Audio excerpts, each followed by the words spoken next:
ఓం సాయిరామ్. సమర్థ సద్గురు శ్రీ సాయినాథ్ మహారాజ్కి జై. సాయి భక్తులందరికీ నా నమస్కారం అండి. అందరూ ఎలా ఉన్నారు? ఆ సాయినాథుని కృపా కటాక్షాలు మన అందరిపై ఉండాలని మనస్ఫూర్తిగా కోరుకుంటున్నాను. వీడియోలోకి వెళ్ళే ముందు ఈలోగా మన ఛానల్ని ఇంకా ఎవరైనా సబ్స్క్రైబ్ చేయనట్లయితే వెంటనే సబ్స్క్రైబ్ చేయండి. పక్కనే ఉన్న బెల్ ఐకాన్ని క్లిక్ చేయండి. ఈరోజు బాబాగారి మాటలు అయితే తమ్నైల్లో చూశారు కదండి. ఈరోజు బాబాగారు చెప్తున్న మాట, మనల్ని అర్థం చేసుకునే వారితో మాత్రమే మనం ఎలా ఉండాలి అంటే, మనం ఎక్కువగా వాదించాల్సిన అవసరం అనేది ఉండదు. మనం నిజంగా కావాలి అనుకుంటే వాళ్ళ దగ్గర మన గురించి ఎవ్వరు ఏం చెప్పినా కూడా భయపడిన అవసరమే ఉండదు. అలాగే నిన్ను ఇష్టపడిన వాళ్ళకి ఎప్పుడూ నువ్వు సంజాయిషి చెప్పనవసరమే లేదు. నువ్వు ఎంత ప్రేమను చూపిస్తున్నావు అని పదే పదే వాళ్ళకి చెప్పాల్సిన పని లేదు. నిన్ను వద్దనుకున్న వాళ్ళ వెంపటపడి నీ సమయాన్ని వృధా చేసుకోవాల్సిన అవసరం కూడా లేదు. నువ్వంటే పడని వాళ్ళకి నువ్వేంటో నిరూపించుకునే అవసరం ఏంటుంది? ప్రయత్నమే చేయనవసరం లేదు. ఎందుకు అని అంటే, అసలు ఆ బంధం అంటే ఇక్కడ ఇద్దరి మనుషులు కలయికే కాదు. అసలు బంధం ఏంటి అంటే వారి యొక్క మనసుల కలయిక. గుర్తుంచుకో తల్లి, నేను చెప్పేది శ్రద్ధగా విను. ఈరోజు నీది, రేపు నీ కళ, వచ్చే నెల నీ భ్రమ. అలాగే ఎవరు అవునన్నా లేక కాదన్నా ఏమన్నా సరే ఇదే నిజం. మరి ఎందుకు అని ఎప్పుడో చేసే దానికోసం అంత తీవ్రంగా ఆలోచించి గొప్పగా మొదలైన అసలు ఈ రోజునే నువ్వు కనీసం పట్టించుకోవటం కూడా లేదు. ఈ క్షణం నీ చేతుల్లో ఉంది. నీకు నచ్చినట్టు నువ్వు మార్చుకో. ఇది నీ సొంతం. ఈ క్షణాలని వదులుకోకుండా ఎలా ఉపయోగించుకోవాలో చూసుకోవాలి. ఎందుకంటే రాబోయే కాలం ఏమి తీసుకొస్తుందో తెలియదు. కాబట్టి ఇప్పుడు ఎలాగున్నావు, ఇక్కడే నీ సంతోషాన్ని అలాగే నీ అనుభవాలని అన్నీ కూడాను మూటగట్టుకొని రేపటి కోసం ఎదురుచూడు. అంతేకాని ఎప్పుడూ కూడా ఆశలు పెట్టుకోవద్దు. నువ్వు అనుకున్నవన్నీ నిజమైపోతే ఇంకెందుకు నీకు నీ జీవితం లోకువైపోతుంది. అందుకే భగవంతుడు కొన్ని పరీక్షలను పెడుతూ ఉంటారు. రాబోయే ప్రతి గడియను గమ్మత్తుగా నీకు పరిచయం చేస్తాడు. దానికోసం వేచి చూడు. ప్రస్తుతం మనలోనే 100 ఏళ్ల ఆనందాన్ని వెతుక్కో. నువ్వు వేసే ప్రతి అడుగులోనూ కూడాను ఎన్నో భయాలు, ఎన్నో ఆందోళనలు ఉంటాయి. వీటన్నింటిని అధిగమించి ముందుకు సాగు. ఎవ్వరికి ఏ లోటు రాకుండా చూసుకుంటూ ఉండాలి. మరి ఇన్ని ఆలోచనలు మోస్తున్న నువ్వు అసలు ఎందుకని నిన్ను నువ్వు తక్కువ చేసి అలా చూసుకుంటున్నావు? అసలు కోరుకున్న ప్రతీది నువ్వు సాధించలేకపోవచ్చు. కానీ నువ్వు సాధించినవన్నీ కూడాను గొప్ప గొప్ప విజయాలే. ఈ దినదిన యుద్ధంలో ఒక మధ్యతరగతి కుటుంబాన్ని లాక్కుని వస్తున్న యోధుడివి నువ్వే. అలాంటి నిన్ను దాటేది ఎవరు? నీతో పోటీ పడేదెవరు? అసలు నువ్వు ఒక అడుగు వెనక్కి వేస్తే అది నీ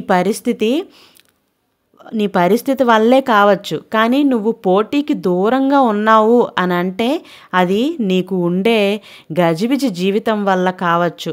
అంతేకాని నువ్వు ఎందులోనూ కూడాను తీసిపోలేదు. ఎప్పుడు అలాగే ఎందులోనూ తక్కువ కూడా కాదు. ఎందుకు అనంటే నువ్వు ఒక మధ్యతరగతి మేలిమి బంగారానివి. ఇది గుర్తుపెట్టుకో తల్లి. నిన్ను ఎవ్వరు చూడలేదని భయపడకు. అలాగే గమనించడం లేదని తొందరపడకు.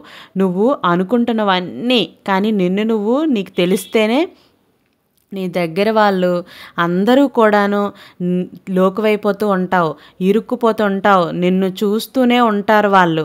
నీ తప్పు ఎప్పుడు దొరుకుతుందా అని ఎదురు చూస్తూ ఉంటారు. గోతికాడి నక్కల్లాగా నువ్వు చేసే పోరాటం కోసం ఎదురు చూస్తూ ఉంటారు. కాచుకొని చూస్తూనే ఉంటారు వాళ్ళు. ఎందుకు అంటే వాడు నీకు ఎదురు పడలేదు అని అంటే అంత ధైర్యం వాళ్ళకి లేదు అని అర్థం. అందుకే నువ్వు నిశ్చితంగా నిన్నే చూసుకుంటూ ఉండు.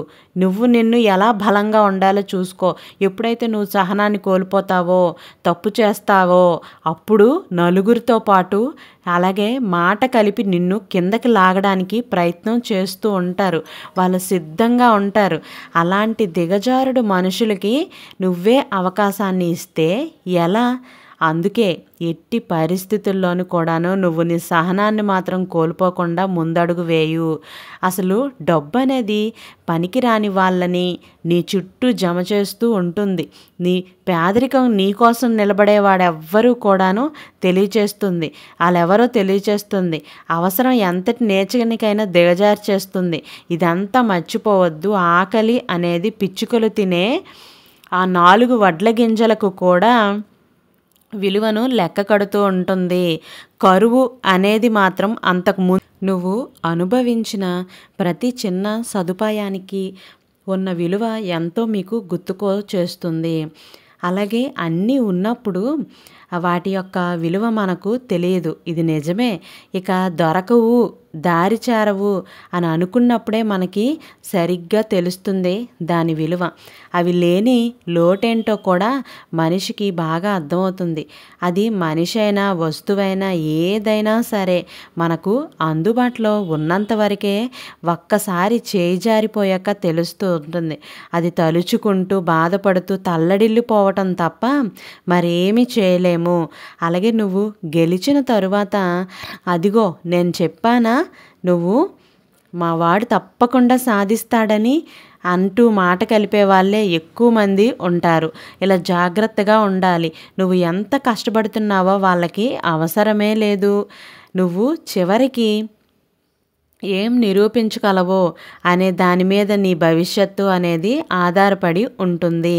ప్రయత్నించే వాళ్ళు లక్షల్లో ఉంటారు. కష్టపడే వాళ్ళు వేలల్లో మాత్రమే ఉంటారు. కానీ వాళ్ళ గురించి ఒక మాట కూడా మాట్లాడని ఆ నోర్లు ఎలా అంటే కేవలం గెలిచిన ఒక్కరి గురించి మాత్రమే మాట్లాడుతూ ఉంటాయి. ఇక్కడ కష్టాల గురించి చర్చలు జరగవు. ఎప్పుడూ కూడా విజయాన్ని మోసుకొచ్చేవాన్నే ఎప్పుడూ కూడా భుజాలపై ఎత్తుకుని ఉంటారు. అందుకే నీ కష్టాల గురించి ఎవ్వరికీ చెప్పకు. నిశ్శబ్దంగా పోరాడు. నీ యొక్క విజయమే నిన్ను ఖచ్చితంగా ఈ ప్రపంచానికి నీ కష్టం గురించి అవన్నీ కూడా తెలియచేస్తూ ఉంటుంది.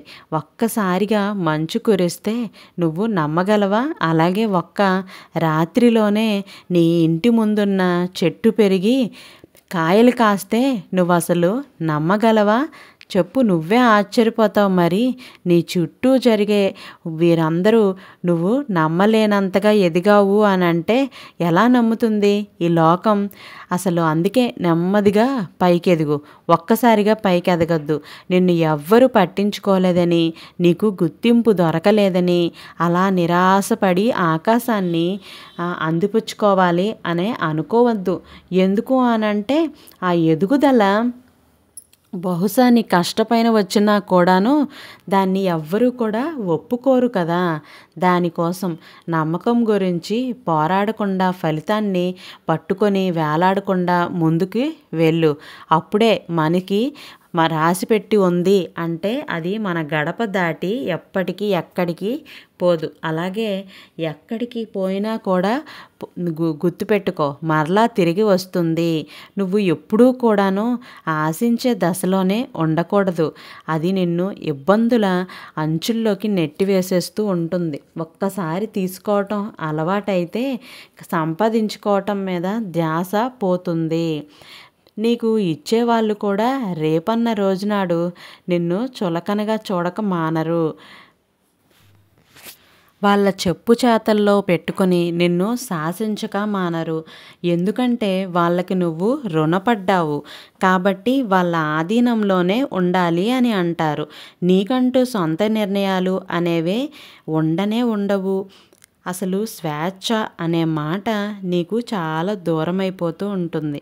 అందుకే సర్దికూడు తిన్న నీ యొక్క నిర్ణయానికి నువ్వు విలువ ఇచ్చుకున్నప్పుడే కదా నీకంటూ నీ బ్రతుక్కంటూ అర్థం ఉంటుంది. ప్రతి యుద్ధానికి కూడాను కారణం నువ్వే అవుతావు.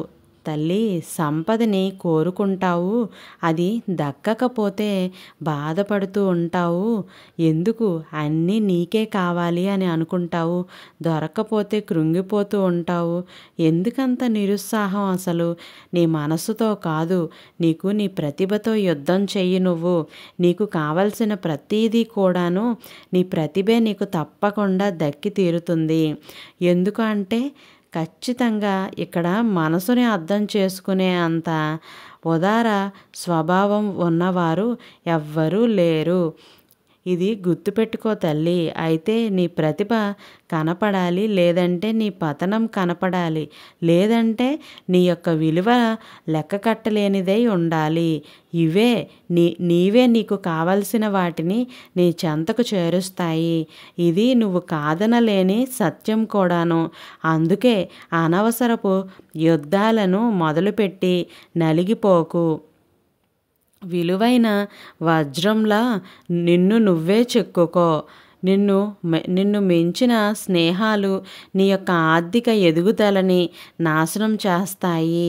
అలాగే చివరికి నిన్ను బికారిగా మార్చి నీ స్థాయిని కూడాను నీ స్నేహితుల ముందు కూడా తగ్గిస్తాయి. చెయ్యి చాచే స్థితికి జగదారుస్తాయి కూడాను. ఎందుకొచ్చిన గొప్పలు చెప్పు? లేదంటే ఉన్న దాంట్లోనే తినాలి. అలా కాదు అని అనుకుంటే అప్పు చేసైనా సరే ఆడంబరంగానే ఉంటాను అని అంటే అగాధంలోకే వెళ్ళిపోతావు. ఇదొక్కటి గుర్తుపెట్టుకో. ఇది నువ్వు అనుకున్నట్లుగా సమాజం కాదు, దండకారణ్యం. ఇక్కడ మేకవన్నే పులులు కాదు. ఇదంతా కూడా మనిషి వన్నే రాక్షసులే ఉంటారు ఇక్కడ. అవసరానికి వాడుకొని అవసరం అనిపిస్తే గనక ఎంగిలాకు విస్తరాకులా కనిపిస్తుంది, విసిరి పారేస్తారు వీరందరూ కూడాను. నీకు నువ్వు, అలాగే నీ కుటుంబం, ఇవే తప్ప నీకు ఊపిరి ఉన్నంత వరకు కూడా తోడుగా వచ్చేవి. ప్రతిసారి కూడాను నువ్వు మోసపోవు కదా. మరి ఎందుకని అలా కూలబడిపోతున్నావు? లే, ఈసారి ఎవ్వరిని నమ్మద్దు, ముందడుగు వేయ్. అలాగని అందరి మీద కక్ష కట్టకు. జీవితం కదా, అందుకు ఎప్పుడు ఒకేలా సాగిపోదు కదా, మారుతూ ఉంటుంది. ఎన్నో ఎదురవుతూ ఉంటాయి, అన్నింటికీ మరెన్నో నేర్పుతూ ఉంటాయి. వాటన్నింటినీ దాటుకొని వెళ్ళాలి. ముందుకు వెళ్ళడమే ఆటంటే. గెలుస్తావా లేదా అన్నది, లేదా ఓడిపోతావా అన్నది నీ చేతుల్లోనే ఉంటుంది. ఏదైనా సరే ఆట మధ్యలో ఆగిపోకు, చివరి వరకు ఉండు. నీ యొక్క ఓపికే నిన్ను బలపరుస్తుంది, రేపటి నీ భవిష్యత్తుకు పునాది కూడాను. నేను మిమ్మల్ని ఒక ప్రశ్న అడుగుతాను. ప్రేమ యొక్క లక్ష్యం ఏమిటి? అసలు నువ్వు ఏమనుకుంటున్నావు? అసలు దాని యొక్క గమ్యం ఏమిటి? వివాహమా? లేదంటే అదే మీ సమాధానం అయితే గనక వివాహం అనేది అసలు ప్రేమ యొక్క లక్ష్యం అయితే అది ఖచ్చితంగా మీ యొక్క భ్రమే అవుతుంది. అందుకే ఈ సమాజంలో మనుషులందరూ మర్చిపోయి తప్పులు చేస్తూ ఉన్నారు. అందరూ అనుకుంటారు వివాహమే ప్రేమ యొక్క నిజమైన లక్ష్యమని. కానీ కాదు. మీలో ప్రతి ఒక్కరూ కూడాను కేవలం ప్రేమని పొందటాన్నే ప్రేమ అని అర్థం చేసుకుంటున్నారు కదా. తల్లి, ఇది వినుబిడ్డ. ఈ ప్రపంచంలో అతి కొద్ది మంది మాత్రమే అదృష్టవంతులు. వారు ఎవరు ప్రేమించిన వారినే వివాహం చేసుకుంటారు. ఇంకొంతమంది జీవితాలు ఎలా ఉంటాయి అని అంటే, వారు ఎంత ప్రాణంగా ప్రేమించినా సరే, అలాగే ఎంత అణువంత కూడా ప్రేమ లేకుండా, ఇష్టం లేకుండా వేరొకరు మెడలో దండ వేయాల్సి వస్తుంది. కానీ వారిద్దరికంటే కూడా తెలియని విషయం ఏమిటి అని అంటే, వారిద్దరూ కూడా పొరపాటు చేస్తున్నారు అని అర్థం. వారు అనుకుంటూ ఉంటారు ఏంటని, వివాహం తర్వాత కనీసం మేము అన్నింటినీ పొందామని, మేము ప్రేమని పూర్తి స్థాయిలో పొందగలిగాము అని, వారి యొక్క లక్ష్యం పూర్తయిందని, ఇలా గమ్యానికి చేరుకున్నామని, ఇవన్నీ. కానీ ఈ ప్రేమ అనేది ఏదైతే ఉందో అది తప్పకుండా ఎప్పుడో ఒకప్పుడు మాయమైపోతుంది. ఇక ప్రేమని పొందలేని వారు ఎప్పుడూ కూడా వారి ప్రేమని దక్కించుకోలేకపోయాను అనే బాధలోనే ఆ ప్రేమని మర్చిపోతారు. అయితే వివాహం ప్రేమ యొక్క గమ్యం కాకపోతే మరి ఏమిటి అనే ప్రశ్న వచ్చినప్పుడు దానికి సమాధానం అంకితం. అసలు 100కు 100% అంకితం. నిస్వార్థమైన అంకిత భావం అనేది ఉండాలి. తన పిల్లల కోసం ఒక తల్లికి తన మనసులో ఎలాంటి అంకిత భావం అయితే ఉంటుందో అలాగే సరిగ్గా అదే. ఎందుకంటే ఈ ప్రేమ అనేది పొందటం కాదు, అలాగే ప్రేమ అనేది ఇవ్వటం గుర్తుపెట్టుకోవాలి. తనలోని తన యొక్క అస్తిత్వానికి అలాగే తన ఆత్మకి పూర్తిగా అంకితం ఇవ్వటం. ఈ ప్రేమ అనేది భౌతికంగా అలాగే శారీరకంగా కాదు. ఈ ప్రేమ తన ఆత్మకు తానే లొంగిపోవటం. ఈ వివాహం అనేది కేవలం సంబంధం మాత్రమే. దానిలో ఏ తప్పు కూడా లేదు. వివాహం అనేది ప్రేమ యొక్క పరిమితి ఎప్పటికీ కాదు. ఈ ప్రేమ ఎంతో అద్భుతమైనది, అలాగే అనంతమైనది కూడాను. నేను నీకు ఒక ఉదాహరణ ఇస్తున్నాను. అసలు శ్రీకృష్ణుడు రాధ వివాహం చేసుకున్నారు కదా, ఆనందంగా ఉండాలనే కదా నేను కోరుకోవటం మానేయాలా అని ఎందుకు అనుకుంటారు? నేను ప్రయత్నం చేయకూడదు. రాధ తన జీవితంలో ఎప్పటికీ కూడా సంతోషంగా ఉండాలి అని అంటే అర్థం ఏమిటి? అసలు నా మనసులో రాధపై ప్రేమ తగ్గిపోయిందా అని శ్రీకృష్ణుడు అడుగుతుంటే కృష్ణుడికి రాధపై ప్రేమ కృష్ణుడిలోనే కలిగి ఉంటుంది కదా. ఈ ప్రేమ అనేది పాపంగా ఎప్పుడు మారుతుంది అని అంటే ఎప్పుడైతే మనం ప్రేమకు ప్రతిఫలంగా ఏదైనా ఆశిస్తామో అప్పుడే, అలాగే బదులుగా ఏదైనా కోరుకుంటామో అప్పుడే మనకి ఈ ప్రేమ అనేది పాపంగా మారిపోతుంది. ఇదొక్కటి గుర్తుపెట్టుకోండి తల్లి. నేను చెప్పే ప్రతిదీ మన బంధం గురించి ఏంటో స్పష్టంగా తెలుసుకోవాలి ముందు. ఇప్పుడు సాయి చెప్పిన ప్రతిదీ కూడాను ప్రతి పాదాన్ని అర్థం చేసుకోండి. అలాగే ప్రతి అర్థాన్ని కూడా జీర్ణం చేసుకోవాలి. మీ జీవితంలో కొత్త మార్పుని చేర్చుకోండి. అప్పుడే మీరు ముందుకెళ్ళగలుగుతారు. పాత గాయాలని మార్పుకోండి. ఇవన్నీ కూడాను మన బంధంలో ఇవన్నీ కూడా మన బంధంలో ఇముడై ఉంటాయి. ఒక్కటి చెప్పనా తల్లి, సముద్రాన్ని చూడగలం కానీ అందులో దాగి ఉన్న ఉప్పుని చూడలేము. అదేవిధంగా మనుషుల్ని చూడగలం కానీ వారిలో ఉన్న గుణాలని చూడలేము. నీకు నచ్చినట్టు బతకాలి అని అంటే ధైర్యం కావాలి. ప్రపంచానికి నచ్చినట్టు బతకాలి అని అంటే నువ్వు సర్దుకుపోవాలి. ఏ ఆయుధాలు వాటి అంతట అవి హానికరం కావు కదా తల్లి. కోపాన్ని నియంత్రించుకోలేని మనిషి చేతిలో పడినప్పుడే అవి హానికరంగా మారిపోతూ ఉంటాయి. ఇలాంటివన్నీ నువ్వు చూస్తూ ఉంటావు జీవితంలో. యుద్ధం అనేది తప్పదు అంటే అరచేయి కూడా ఆయుధం అయిపోతూ ఉంటుంది. వద్దనుకుంటే గొడ్డలి కూడా కట్టెల్ని కొడుతుంది. సంకల్పం ఒక్కటే నిజం, మిగిలినదంతా కూడా కల్పితం అని అనుకుంటే ఎప్పటికీ కూడాను మనం ఇలానే ఉంటాం.